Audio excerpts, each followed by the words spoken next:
Fala galera, tudo bem? Aqui é Marco Antônio Coelho e este é o Golden Rush, o hub do San Francisco 49ers dentro do Huddle Podcast. E hoje, faz tempo que nós não estamos por aqui, né, conversando, mas hoje nós vamos falar um pouquinho sobre as movimentações, principalmente aí da Free Agency, mas eu quero começar falando sobre as movimentações da comissão técnica do 49ers, né?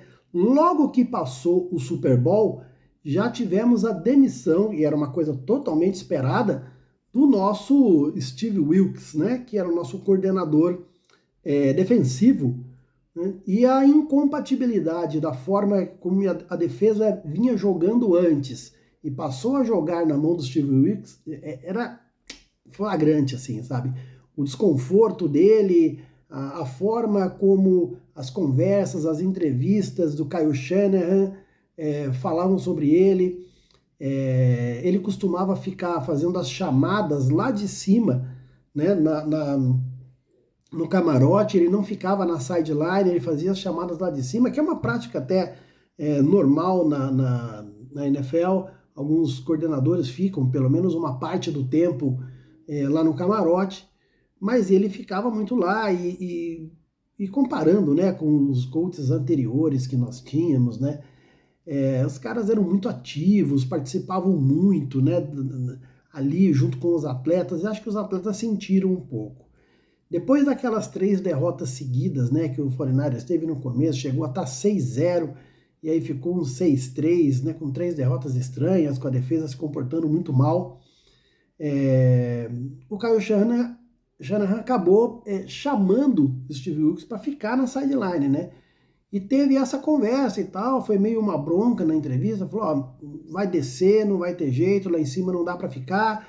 E acho que a partir dali, apesar da defesa ter se acertado, o 49ers não ter mais perdido nenhum jogo, e ter sido o campeão da NFC, a gente sentia, sabe, um certo desconforto ali entre eles, e foi natural, né, que mesmo, eu acho que mesmo que tivesse ganhado o Super Bowl, ele teria que sair, né.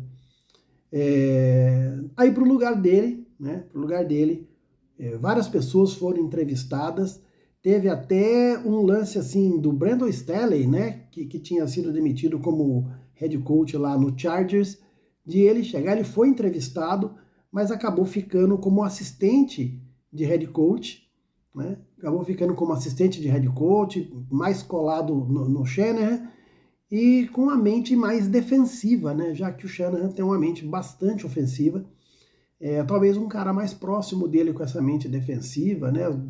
Os dois são coaches da mesma geração, né? Então talvez a conversa seja melhor. E para coordenador realmente defensivo ficou o Nick Sorensen. Nick Sorensen que já está no 49ers, tem 11 anos, tá?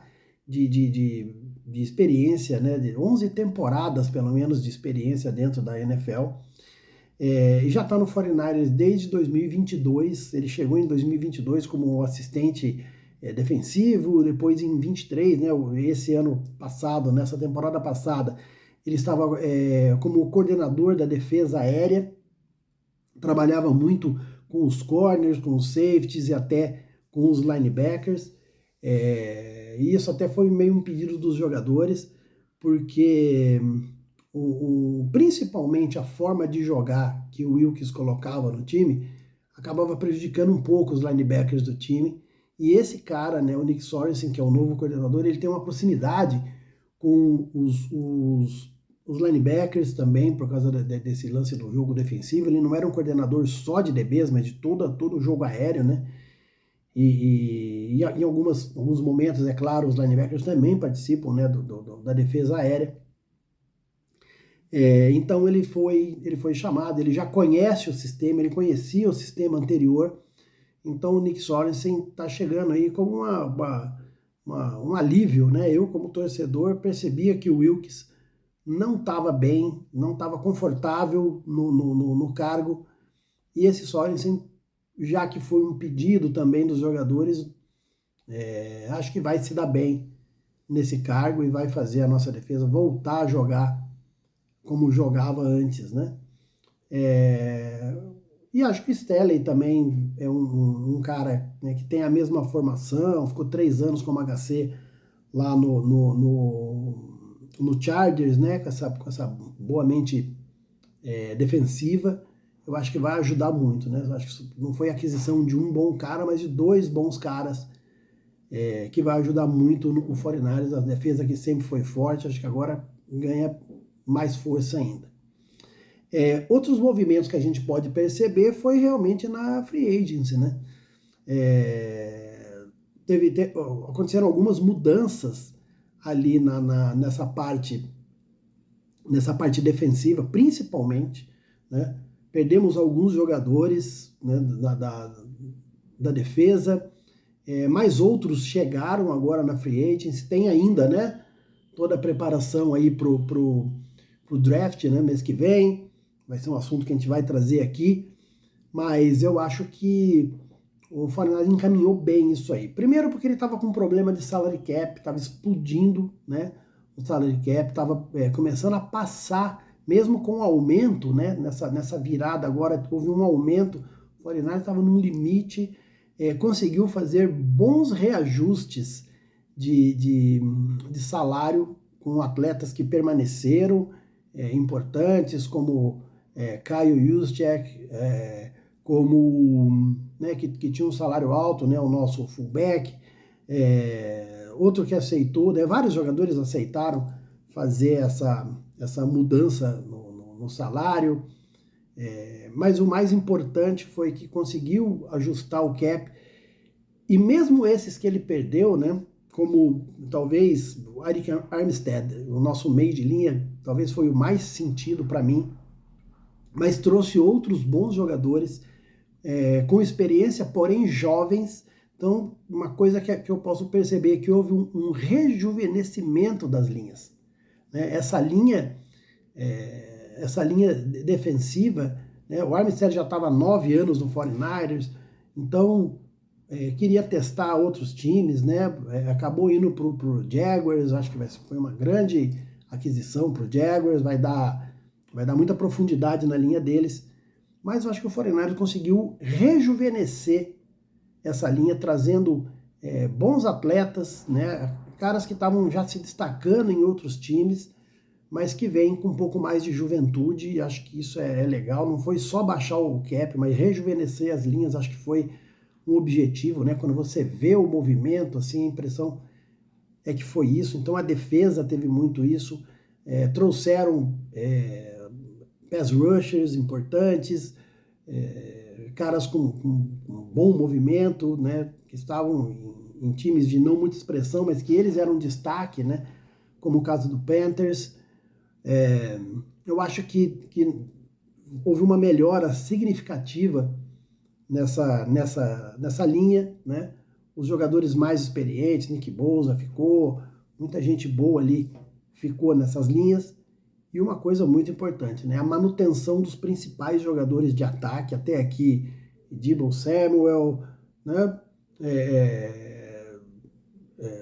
Os nossos tight ends, né? O Kittle, por exemplo, foi um dos que aceitou um reajuste, né? Uma readequação do salário dele para ficar no time. Ele que já está lá vai ser a 8ª temporada dele. Então os principais do ataque, uma das coisas que foi o principal que a nossa comissão, o nosso GM falou, né, é que o Brandon Aiyuk, que era a principal, né, o principal objetivo, né, era acionar o 5º ano dele, manter ele lá, renovar o contrato, né, fizeram uma boa oferta para ele. Então eu acho que isso é uma grande coisa. E além, né, perdemos alguns poucos, como o Ray McLeod, que era o nosso retornador, porém ficou no time um cara que eu achei muito importante. Era um rookie o ano passado, foi uma escolha no draft do ano passado, né? Que foi o Ronnie Bell, que entrou em alguns jogos. Para quem lembra, o Ronnie Bell, ele foi o cara que fez o nosso primeiro TD de recepção da temporada. Lá na estreia, né? Ele fez dois ou três outros TDs, eu acredito que mais 2 TDs além desse primeiro, mas o primeiro de passe foi para ele, dentro da end zone, na estreia, né, contra o Steelers. Nós já tínhamos feito um TD de corrida, mas o primeiro de passe foi feito para o Ronnie Bell, né, o garoto que veio de Michigan, um excelente slot receiver, que veio, substituiu, entrou várias vezes durante a temporada. Eu lembro muito de ver ele jogando com a camisa 10. Esse garoto aí, ele acho que ele chegou a fazer alguns retornos, agora vai ter algumas mudanças, né, na regra do retorno. Ele tanto em Michigan quanto no próprio 49ers, ele chegou a fazer bons retornos. Claro que o titular do retorno era Ray McCloud, mas com a saída dele agora, eu acho que Ronnie Bell assume, né, deve assumir essa posição de retornador, e é um muito bom garoto, a mão muito boa. Durante os jogos de pré-temporada do ano passado, recebeu muitas bolas, foi o cara que mais fez jardas pós a recepção, né? É claro que aí a concorrência durante a temporada era grande, né, com Deebo Samuel e com tantos outros, o próprio McLeod e tal, né, era Ayuk, né, era muito difícil, porque daí esses titulares eram inquestionáveis, né, Brandon Ayuk fez 2.000 jardas de recepção, então era difícil essa concorrência. Mas eu acho que esse ano ele passa a ter um pouco mais de oportunidades, né, realmente, como eu falei, durante a pré-temporada, ele foi, não só do 49ers, mas de toda a liga, o receiver que fez mais jardas após a recepção, né, nos 4 jogos de pré-temporada, e isso deixa, né, e saber que ele está bem aí para começar a temporada,